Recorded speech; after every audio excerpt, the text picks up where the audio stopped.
ఈరోజు ఢిల్లీ అసెంబ్లీ ఎన్నికల్లో భారతీయ జనతా పార్టీ అభ్యర్థుల్ని భారీ మెజార్టీతోటి విజయం సాధించేలాగా అక్కడ ప్రజలు డబుల్ ఇంజిన్ సర్కార్ ఏర్పాటుకు నిర్ణయం తీసుకోవటం ఏదైతే ఉందో ఇది ప్రధానమంత్రి నరేంద్ర మోడీ గారు సంకల్పించినటువంటి వికసిత్ భారత్లో ఢిల్లీని భాగస్వామ్యం చేయాలి అనేటటువంటి ఉద్దేశం చాలా స్పష్టంగా ప్రజల్లో కనపడింది.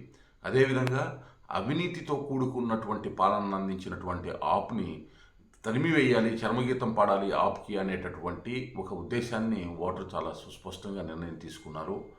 ఇది ఢిల్లీ ప్రజలు ప్రజాస్వామ్య స్ఫూర్తిని చాటుతూ భారతదేశంలో భారతీయ జనతా పార్టీ యొక్క విజయాలు అప్రతిహతంగా హర్యానా ఎన్నికల్లో, మహారాష్ట్ర ఎన్నికల్లో, ఈరోజు ఢిల్లీ ఎన్నికల్లో ఏదైతే నమోదు చేయటం ప్రజల్లో అత్యంచలమైన విశ్వాసం భారతీయ జనతా పార్టీ మీద, ప్రధానమంత్రి నరేంద్ర మోడీ గారి మీద ఉన్నట్టు స్పష్టంగా కనబడుతుంది. అదేవిధంగా ఎన్డీఏలో భాగస్వామ్య పక్షమైనటువంటి తెలుగుదేశం పార్టీ అధినేత ఆంధ్రప్రదేశ్ ముఖ్యమంత్రి చంద్రబాబు నాయుడు గారు కూడా ఢిల్లీ ఎన్నికల ప్రచారంలో పాల్గొని భారతీయ జనతా పార్టీ అభ్యర్థుల విజయానికి కాంక్షిస్తూ వారు ఏదైతే ప్రచారం చేశారో వారికి కూడా ధన్యవాదాలు, కృతజ్ఞతలు తెలియజేస్తూ ఉన్నాము. భారతీయ జనతా పార్టీ ఢిల్లీ ప్రజలు ఏదైతే వికసిత భారత్లో ఢిల్లీని భాగస్వామ్యం చేయాలనేటటువంటి సంకల్పంతో డబుల్ ఇంజిన్ సర్కార్కి ఆశీర్వదించడం ఏదైతే ఉందో దానికి ఢిల్లీ ప్రజలందరికీ కూడా ప్రతి ఒక్కరికి కూడా ధన్యవాదాలు, నమస్కారాలు తెలియజేస్తాను.